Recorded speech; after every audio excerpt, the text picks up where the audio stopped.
I knew the exact moment the company was doomed. It was not when the stock dipped, and it was not when they replaced the break room coffee with some organic sludge that tasted like distilled disappointment.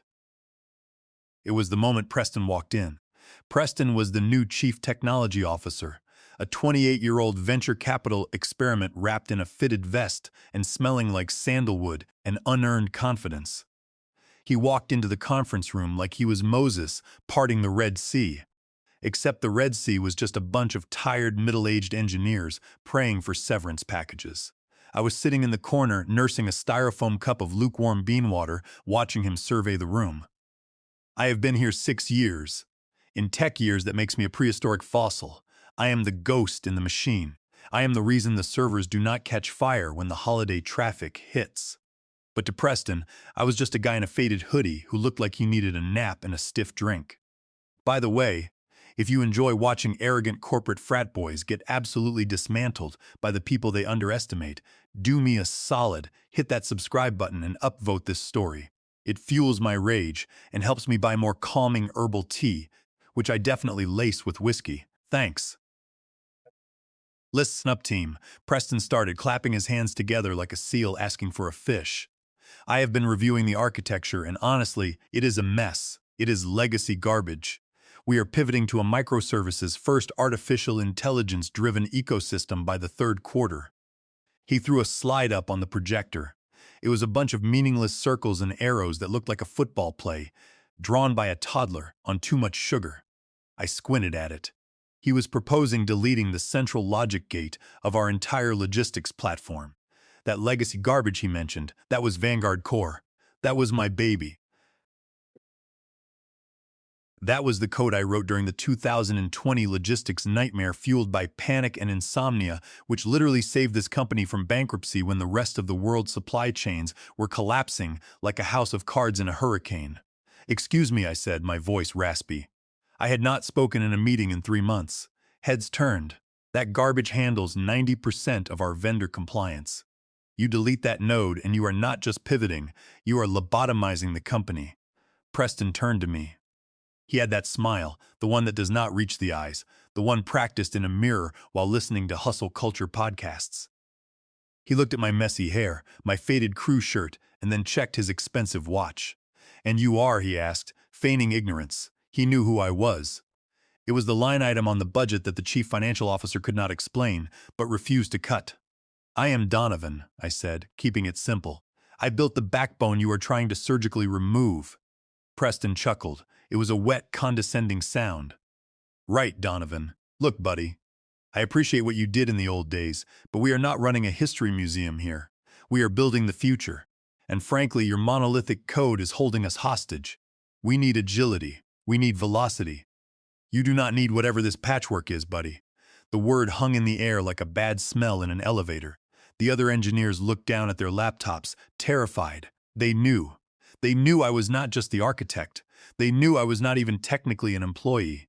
But Preston was too busy admiring his own reflection in the glass whiteboard to do his due diligence. See, back in 2018, when this company was nothing but a chaotic startup with 3 lawsuits and a dream, they could not afford me. I was 42, back then a mercenary developer with a rate that made financial officers weep. So, my lawyer, a bulldozer named Brian who operates out of a strip mall next to a cigar shop, came up with a different arrangement. I did not sign an employment contract. I signed a licensing agreement. I incorporated my own limited liability company, Ironclad Logic, and I licensed the Vanguard Core platform to them. Think of it like a major software suite. You do not buy the software, you buy the right to use it. And like any landlord renting out a penthouse to a bunch of rowdy college kids, I kept a key. Preston did not know that. Preston saw a 48-year-old man with dark circles under his eyes and assumed I was a legacy hire, some dinosaur from a bygone era. He thought he was firing a rusted cog. He did not realize he was trying to evict the landlord while still living in the house. "Okay, Preston," I said, leaning back in my chair, the plastic creaking under the weight of my exhaustion. "You are the boss. Agility, velocity. Got it. Glad we are on the same page," he smirked, turning his back to me to point at his nonsense diagram again. "We are going to start sunsetting the old modules, effective immediately. Human resources will be doing some restructuring to align with the new vision. Restructuring, corporate speak for firing the people who actually know how the lights work. I did not argue. I did not throw my coffee at him, even though the urge was strong enough to make my hand twitch. I just sat there watching him pontificate about synergies and bandwidth. My heart was not even racing. That is the scary part. When you have been in the trenches this long, you do not panic when the rookie pulls the pin on the grenade. You just check your watch and calculate the blast radius. I looked at the date on my phone. My licensing contract renewed automatically every quarter unless contested. The next payment was due in 4 days. Paragraph 4 of my contract was very specific about what happens if the licensee attempts to modify, reverse engineer, or disparage the integrity of the provided software. It explicitly stated that any such attempt would be considered fraud in the inducement, rendering their operational claims void ab initio. And Paragraph 6 was the nuclear option. Preston wrapped up the meeting with a loud cheer and stormed out, likely to go drink a kale smoothie and high-five himself in the mirror. I stayed seated for a moment, finishing my cold coffee. One of the junior developers, a kid named Oliver, who I had trained to not delete production databases, looked over at me with wide eyes. "Donovan," he whispered, "are you okay? He is going to cut you."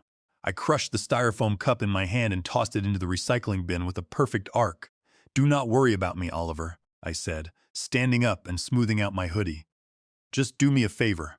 If you see me walking out with a box later this week, do not help me carry it. Just go back to your desk and make sure your resume is up to date." I walked back to my cubicle, well, my leased workspace technically, and logged into my private administrator console. Not the company one, the one hosted on a private server in a basement overseas that I pay $50 a month to maintain. Preston wanted a revolution. He was about to get a revelation. The freeze-out started subtle like black mold in a bathroom wall. First, it was the calendar invites. The weekly architecture synchronization meeting dropped off my schedule. Then, the strategy alignment meeting. I was sitting in my cubicle, listening to the muffled sounds of laughter coming from the glass-walled conference room 10 feet away. Preston was in there holding court. Through the glass, I saw him pointing at a whiteboard that I used to own. He was erasing my diagrams, complex functional flowcharts of data logic, and replacing them with buzzwords like holistic synergy and cloud-native mindset. 6 years of 80-hour weeks, 6 years of waking up at 3 in the morning to patch a server leak so the chief executive officer could buy his third boat. And suddenly I was a ghost. People I had eaten lunch with for years started avoiding eye contact in the hallway. Then came the new guy. Preston introduced him on Tuesday. "Team, meet Chad. He is our new product evangelist. He is going to be spearheading the transition to the new stack." Chad looked like he was 12. He was wearing pristine white sneakers that had never touched a dirty server room floor. He came over to my desk holding a fancy latte, looking like a puppy who just made a mess on the rug but thinks he is a good boy. "Hey Donovan, right?" Chad said, beaming. "Preston told me you are the legacy historian. I would love to pick your brain about the old code before we deprecate it." Historian. Deprecate. I swiveled my chair around slowly. "Chad, do you know what a load balancer is?" He blinked. "Well, yeah, concept-wise. We use remote servers for that, right?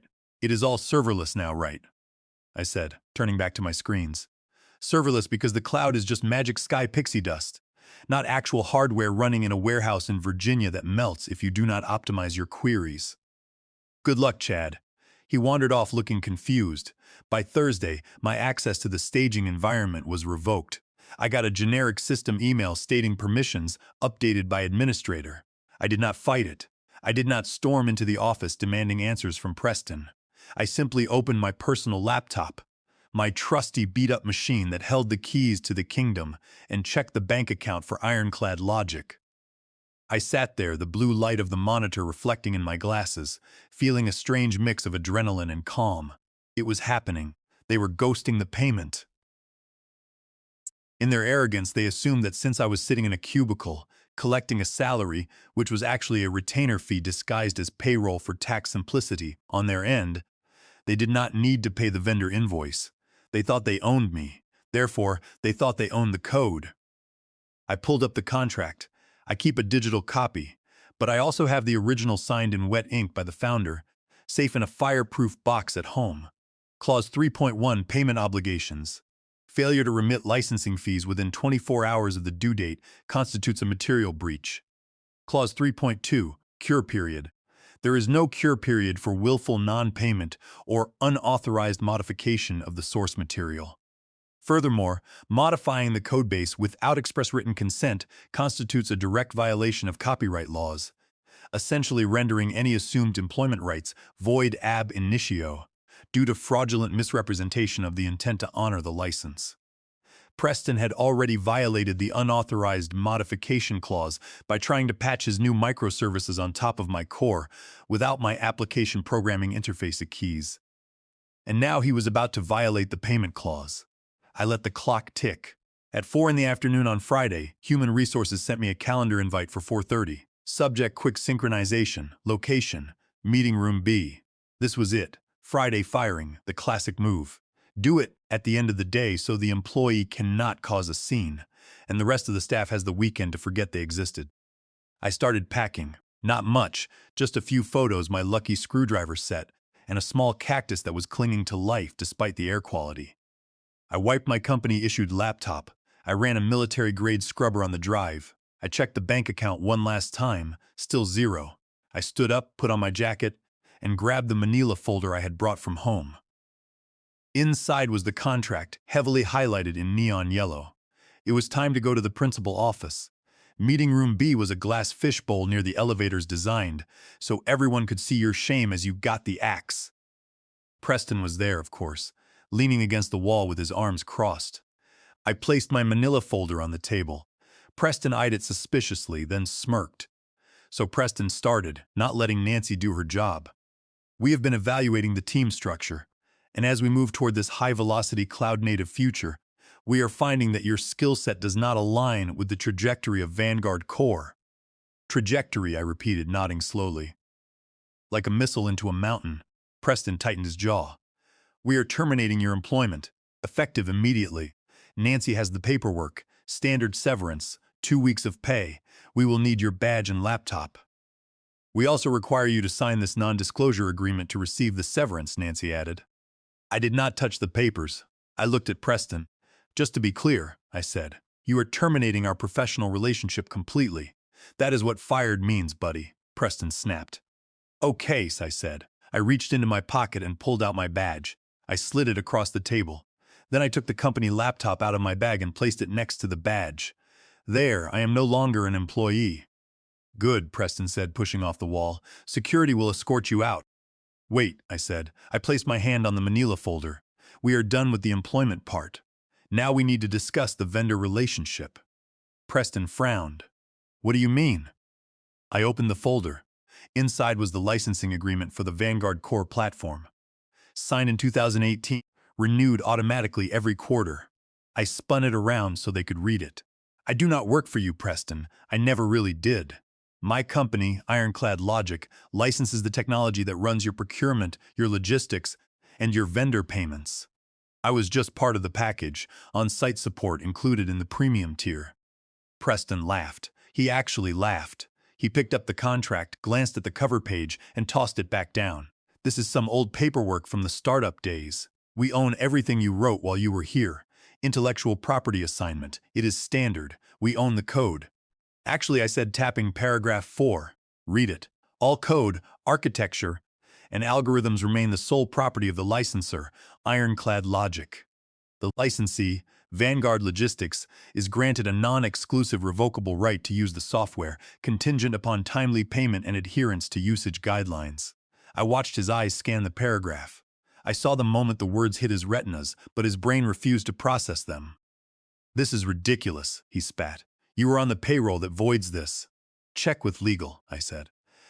I was on a retainer taxed as an independent contractor for the first 2 years, then moved to a standard structure for administrative convenience per specific addendum signed by the founder. But the intellectual property rights, those never transferred. Ironclad Logic still holds the copyright registration. Attempting to claim them now constitutes breach of fiduciary duty to the shareholders by willfully ignoring vendor contracts. I stood up. Here is the situation. Preston, you just fired the on-site support, but you also missed the quarterly licensing payment. That is a material breach. I am not paying you a single cent, Preston hissed. Get out before I call the cops. Okay, I said. I walked to the door. I paused and looked back at Nancy, whose mouth was hanging open. Nancy, you might want to print out hard copies of the payroll data. Just a friendly tip. I looked at Preston one last time. Clause 6, Preston. Look it up. Unauthorized use of the software following a breach of contract will result in immediate suspension of service. You have 72 hours to cure the breach. But since you just fired the only person who knows how to keep the engine running, I would say you have less than that. Get out, he yelled. I walked out. I did not look back. I walked past my old desk, past Chad, past the break room. I walked out into the parking lot, the air thick and humid. I lit a cigarette, my first in 6 months, and inhaled deeply. It tasted like freedom. I got in my truck, a beat-up pickup that I trusted more than any human being, and tossed the manila folder on the passenger seat. They thought they fired an employee. They just evicted their landlord. And they did not even have a spare key. I was not going to hack them. I did not need to hack them. Hacking is illegal. What I was doing was strictly administrative enforcement of a binding contract. I opened my laptop and logged into the ironclad Logic remote administrator panel. It communicated with the Vanguard logistics servers via a heartbeat signal. Every hour their server pinged mine, asking if it was still allowed to exist. And for 6 years my server replied with a yes, carry on. On my screen, the status lights were all green. Inventory module active, vendor application programming interface active, payroll gateway active. I navigated to the license status tab. Current status showed a grace period. Grace period ends in exactly 48 hours. Preston had called my bluff. He thought the contract was a prop. He thought I was just a bitter old man waving paper around. He did not understand that the code I wrote was paranoid. I wrote it that way because I knew people like him existed. The software verified its license against an immutable ledger. I changed the setting from grace period to strict enforcement. Then I queued up a command to revoke the license key. I did not hit enter yet. I wanted to give them the weekend. Let them enjoy their expensive brunches. Let Preston brag to his friends about how he trimmed the fat at the office. The system was designed to do a hard check at 8 in the morning on Monday when the transaction volume spiked. I sat back and opened a video streaming site. I needed a palate cleanser. I put on a compilation of funny classic comedy clips. There is something soothing about watching people fully embrace the chaos of existence. I felt a spiritual kinship with those misunderstood artists of filth. My phone buzzed. It was Oliver, the junior developer. He texted me that Preston was popping champagne. He says he is going to use your salary to buy a ping pong table. I hate it here. I chuckled and typed back. Do not sign any long-term leases, kid. Maybe call in sick on Monday. I spent the weekend doing things I had not done in years. I slept in past 6 in the morning. I went to a diner and ate eggs that were dripping in grease. I did not check my email. I did not answer the frantic automated alerts that started pinging my burner phone around noon on Sunday when the system started noticing the license server was unreachable. Sunday night, the whiskey bottle was half empty and my resolve was full. I looked at the clock. It was almost 8 in the morning on Monday. The Vanguard logistics offices would be waking up. The warehouse teams in our state and across the border would be logging in to process the weekend orders. The automated procurement bots would be attempting to order $2 million worth of raw materials. I hovered my mouse over the revoke button. This was not revenge. Revenge is emotional. Revenge is keying a car. This was business. This was a landlord changing the locks on a tenant who trashed the place and refused to pay rent. Paragraph 4. I whispered to the empty room. I hit enter. On the screen, the status lights flickered. Inventory module unlicensed. Vendor access denied. Payroll gateway critical failure. The cascading red text was the most beautiful thing I had ever seen. It was poetry. It was the visual representation of messing around and finding out. I took a sip of whiskey. It went down smooth this time. The silence on my phone did not last long. 3 minutes past 8, the first text came in. It was not from Preston. It was from the automated pager duty bot, which I had forgotten to cancel. It flashed an alert indicating a critical outage, main database unresponsive. Error code 42, Payment required. It was an error code reserved for future use, but one I had repurposed specifically for this moment. It literally means payment required. I wondered if anyone in that building was smart enough to look it up. 15 minutes past 8, my phone rang. Unknown number. I let it go to voicemail. Then again. Then again. I imagined the scene. The warehouse floor grinding to a halt because the scanners could not authenticate the inventory. Trucks lining up at the loading docks, drivers screaming because the digital manifests were blank. The customer service lines lighting up like a holiday tree as thousands of orders failed to process. 8:30, Oliver texted me. Oh my goodness, everything is down. Everything. The dashboard just says to please contact the administrator. Preston is screaming at the servers. He literally kicked a rack. I smiled, eating a piece of cold toast. Kicking the hardware is the universal sign of a man who has no idea how software works. He was about to learn a very expensive lesson in systems architecture and contract law. At 9 in the morning, the phone rang again. This time the caller identification said Vanguard headquarters. I picked up, put it on speaker, and set it on the table while I watered my small cactus. Hello, I answered, my voice groggy, feigning sleep. Donovan, this is Preston. His voice was an octave higher than usual. It sounded tight, like he was being strangled by his own vest. Who? I asked. Preston, the chief technology officer. Look, we have a situation. The system is down, all of it. We think it is a logic bomb. Did you leave something running? I do not work there anymore, Preston, I said, spraying the plant. I returned my laptop. I have no access. Do not give me that, he shouted. I could hear panic in the background, phones ringing, people yelling. The error message says the license is invalid. What did you do? Oh, I said, acting like I just had a dawning realization. The license. Yes, I told you about that on Friday. Did you pay the invoice? The invoice. I told you we are not paying that. It is extortion. It is a contract, Preston. And since you did not pay, and since you fired the on-site administrator, the software has reverted to its default state, which is off. Turn it back on, he demanded. Right now, or I will sue you into the ground. I will ruin you. Preston, I said, my voice dropping to that cold steel tone I used when training interns. You are currently using unauthorized intellectual property. My lawyer, Brian, is drafting a cease and desist as we speak. If you attempt to bypass the lock, that is a violation of federal law. Do you look good in orange jumpsuits? It might clash with your vest. There was silence, then a muffled voice in the background. It sounded like the legal counsel. I heard the words, he is right, and liability. Just fix it, Preston pleaded, his bluster evaporating. We are losing $10,000 a minute. That sounds like a problem for you, I said. I am unemployed. I have a lot of free time, but I do not do charity work for companies that fire me. What do you want? I want you to put the chief executive officer on the phone. I said he is in a board meeting. Then drag him out because, in about 10 minutes, the vendor automatic pay system is going to try to wire payments to your suppliers, and since the encryption keys are locked, it is going to fail. Your supply chain will officially be dead by lunch. Hold on, he gasped. I heard the phone fumbling. I heard running footsteps. I took another sip of coffee. I was not just twisting the knife. I was showing them the anatomy of the wound. They thought technology was magic. They thought it just happened.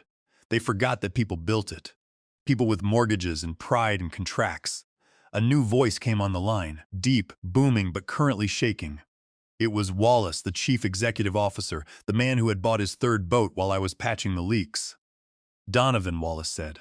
What in the world is going on? Morning. Wallace, I said pleasantly. I believe your technology officer evicted your landlord, and now you are locked out of the house. Wallace tried to play the "we are a family" card immediately. It is the last refuge of a scoundrel with a falling stock price. Donovan, look, emotions are high, Wallace said, his voice dripping with fake empathy. Preston made a mistake. He is young. He did not understand the nuances of your arrangement. But we can fix this. Just turn the servers back on. Come in and we will discuss a raise. A big one. I do not want a raise, Wallace, I said, and I do not want my job back. That bridge did not just burn, it evaporated. Then what? What is this blackmail? It is a vendor dispute, I corrected. You are currently in possession of proprietary software that you have not licensed. Since you terminated the support contract, I am exercising my right to terminate the license. You have two options. I paused. I let the succulent stretch until it became uncomfortable. Option A, I continued. You migrate to a new system. Preston seems to think he can build a cloud-native artificial intelligence ecosystem, or whatever buzzword salad he spit out.